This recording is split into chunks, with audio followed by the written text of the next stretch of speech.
चाय बना के पी ले। कह रही यहाँ लेके बड़े बूढ़े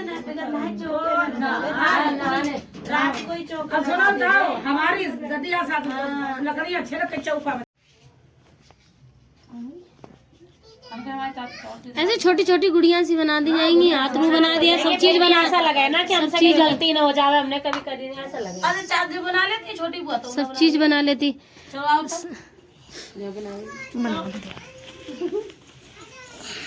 अरे और तो इसी तो बनती छोटी छोटी गुड़िया सी बनती है। बना तो है, ऐसा लगा जूड़ा लगा ले, जूड़ा बहुत जल्दी रखता तब दूध की लपटी है ना। मैंने वो क्या बने दिख रहा हो, एक बताए हो ना कछु तो दिख घी की बनती, घी की लगा ले वो ना। मुझे दिया एक साइड करो, सब जने लगाओ। एक उधर दे दो, एक दे दो, एक कम पड़ रहा और घोल ले। हां सही दे दिया। इसमें पानी गेल लो, थोड़ा गाढ़ो है ना, पानी गेल ज्यादा गाढ़ो है। देखो चमक है। छोटी वाली कहाँ करी? बड़े चाचा को वीडियो हां जी जय करेंगे। लो आओ आधे लोग इसमें लगाओ। हमारे चाचा पंगे हमें ना देखनी वीडियो कर ले। मम्मी कॉपी लो चाची मिला ले बुआ सी नोट। अरे पागल लग रही है बुआ, सही लग रही है मम्मी जी। ऐसे लगाओ, हिंदी दबा लगाओ। अभी बताएंगे हम उन्हें। बंद हो गया चाची, बड़ी चाची बंद हो गया। चलो माता रानी से ले लेके लगे जब पूजा करने के बाद में पूजा कर करके माता रानी। अरे फिर का तीन लग जाए, माता तीन लग जाए, गलती करेंगे। तीन पता नहीं करी लगा वाली बिंदी। अब करी माता रानी की लगा ली। चलो अपनी जेब में डाल ले, वो वाली जेब में डाल ली, माता रानी हमारे ले उनसे डाल नीचे बार। अब छुटाओ मत, माता रानी की जेब में डाली, कल लगा ले। छुटाओ मत बिंदी, लगी लगाई।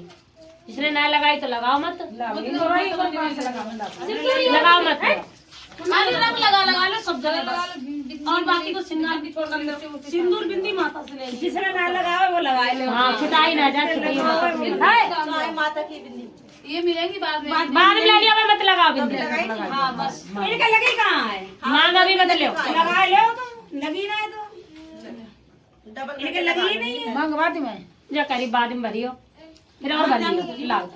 लगा लगा पागल है नहीं भरो तो भरी होए तो मत लगाओ।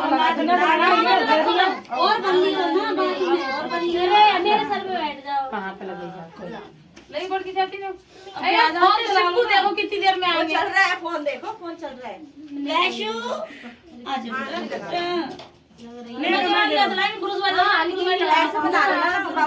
शादी पार्टी है। अरे करो अपना, करो और लोग कहाँ पे रखने? सोना नहीं शीशा देते चाची को पीछे उधर है, कहाँ है मेरे पीछे? मम्मी तुमने लगाई थी? मैं कुछ भी ना लगाती रहेगी कैमरा तो। ये चाची हमारी सबसे लास्ट में आई है। मेकअप हो रहा है चाची का, हमारी जानवी का मेकअप हो रहा है। देखो ये असली देवी मैया लग रही है। तो सही दिखाओ जानवी, जानवी दिखाओ जरा। अब वो चार्जर ला लेगा। ये हमारी दूसरी देवी मैया, खुद पापा फोन करो कि चाचा चार्जर दे दियो। ठीक है देवी मैया की मम्मी। हमने की पूनम कमरान ताला लग रहा है ना दीदी। सोना माचिस ले आई हो। अब यहां पे पकड़ो माचिस। ए पूनम अब जरा खड़िया भगोना को उठा लो, ही डालो सब चीज। अब बिन्नू अपने करन दे बुआ कथा करती रहेंगी। अरे नील पानी दे दे, मैं लगा लूं। वो मैं वाली चाची की बना। अब ठीक है, इनके भी दूल्हे को दिखाएंगे। ए वो सोनम कपड़ा पहनो, ये दूल्हे देखेंगे, टेंशन ना लो, सबके दूल्हे देखेंगे ना। चाचा को दिखाएंगे जी, बहुत चाचा की आंटी तुम भी करो ना मेकअप। आंटी भी लेके आएंगी। बहुत दिन हो गए चाचा के गाने ना चलाए। चला रहे दुखी का है वो दीवानी गाना चला रहे। तुम्हारा भी लगाया ये मेरी लौटा गाना गा लाओ लगा। हाँ दिए पूरा श्रृंगार कर रही है बैठ के। सही है। नुगारी बिंदी लगा। चीजा देखो, चीजा कहाँ वो चीजा हमारे चीजा लो, चीजा चीजा देखो, चीजा अरे मम्मी ने बोल ले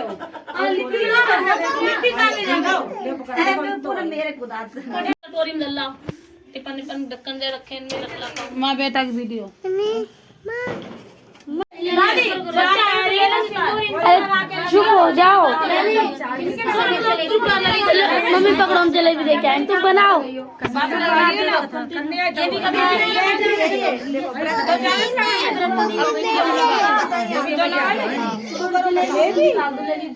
तो ना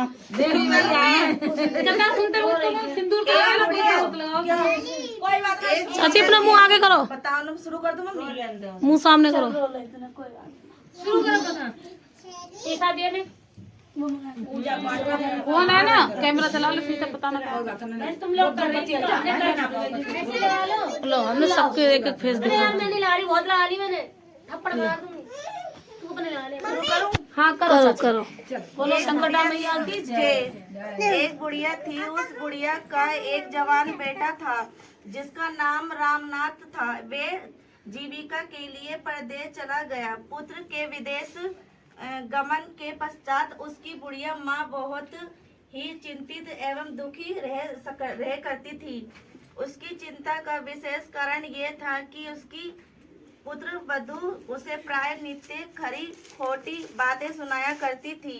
इसलिए बुढ़िया प्रतिदिन अत्यंत चिंतित और उदास भाव से घर के बाहर स्थित एक कुएं की जगह पर बैठकर आंसू बहाया करती थी। बुढ़िया का ये 40 काम बराबर चलता रहा। एक दिन उस कुएं में से दिएगी माँ नामक एक स्त्री निकली और उसने बुढ़िया से पूछा, ओ बूढ़ी माँ, तुम इस तरह से बैठकर नित्य प्रति क्यों रोती रहती हो? तुम्हें किस बात का कष्ट है? तुम अपना दुख मुझे बताओ, मैं तुम्हारे दुख को दूर करने का भरसक प्रसन्न करूंगी। बुढ़िया ने उस स्त्री से एक प्रश्न सुनकर भी उसका कोई जवाब नहीं दिया और उसी तरह बैठकर रोती ही रही। दिए की माँ द्वारा बार बार एक ही प्रश्न दोहराए जाने से ये बुढ़िया जुझला उठी। उस बुढ़िया ने दिए की माँ से कहा, तुम मुझसे बराबर ऐसा क्यों पूछ रही हो? क्या सचमुच ही तुम मेरा दुख जान लेने के पश्चात उसे दूर कर सकोगी? बुढ़िया की बात सुनकर दिए की माँ ने उसे उत्तर दिया, मैं अवश्य ही तुम्हारे कष्टों को दूर करने का प्रयत्न करूंगी। बुढ़िया ने दिए की माँ का एक ऐसा आश्वासन पाकर कहा, मेरा बेटा कमाने के विचार से परदेश चला गया है। उसकी अनुपस्थिति के कारण मेरी बहू मुझे हमेशा बुरा भला कहकर कोसती रहती है। मेरे दुख का यही एकमात्र कारण है। बुढ़िया की बात सुनकर दिए की माँ ने उससे कहा, ये के वन में संकटा माता रहती हैं।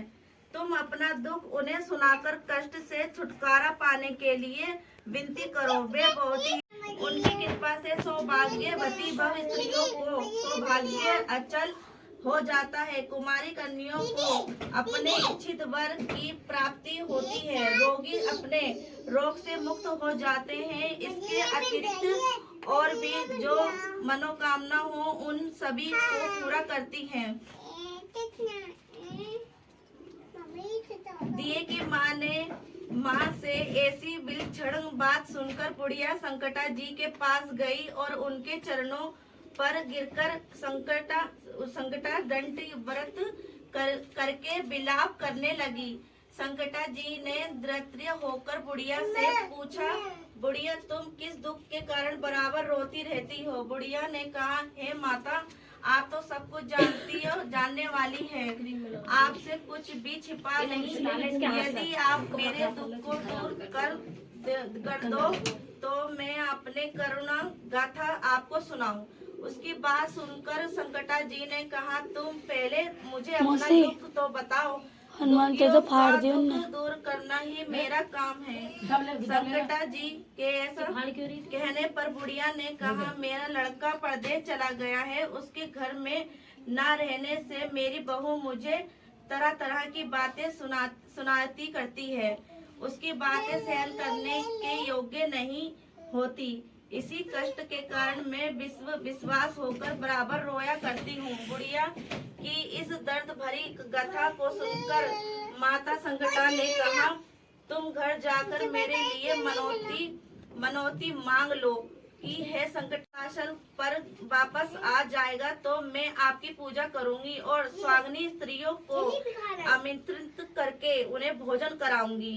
संकटा माता के कथा अनुसार उस बुढ़िया ने घर आकर लड्डू बनाए, परंतु विचित्र बात यह है कि जब भी बुढ़िया 7 लड्डू बनाती तो 7 की जगह 8 लड्डू बन जाते। इस बात से बुढ़िया बहुत ही असमंजस से पड़ गई कि ऐसा होने का क्या कारण है।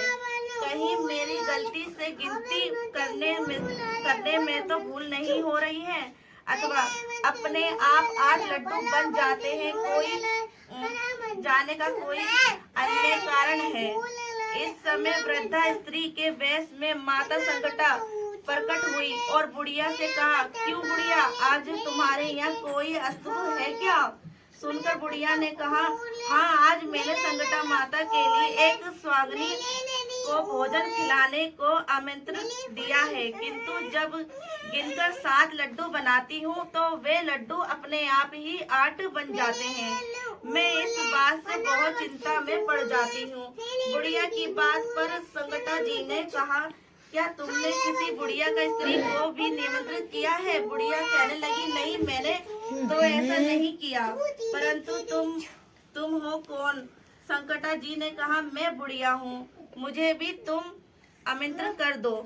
ऐसा सुनकर बुढ़िया ने उस संकटा रूपधारी बुढ़िया को भोजन के लिए निमंत्रित कर दिया। इसके बाद आ पहुंची और बुढ़िया ने सबको लड्डू तथा अन्य मिठाई आदि का भोजन कराया। इससे माता संकटा जी की कृपा से उस रमानाथ के मन में अपनी माता एवं पत्नी से मिलने की प्रबल इच्छा उत्पन्न हो गई। स्वांगनियों के बाद भोजन करते ही उस बुढ़िया का एक लड़का परदेश अपने घर आ गया। लड़के के आने की सूचना बुढ़िया को गई, लेकिन बुढ़िया अपने आप काम करने लगी। उसने कहा, लड़के को बैठने दो।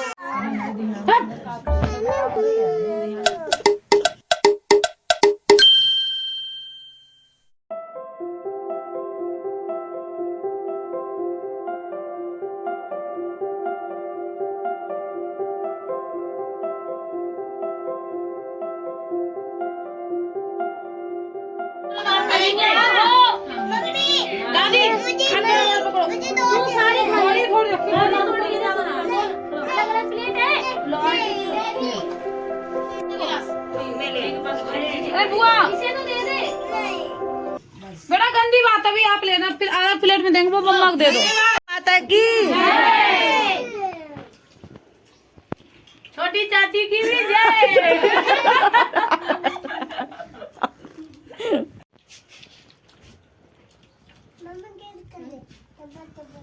देख लो 3 बार पूनम कह चुकी।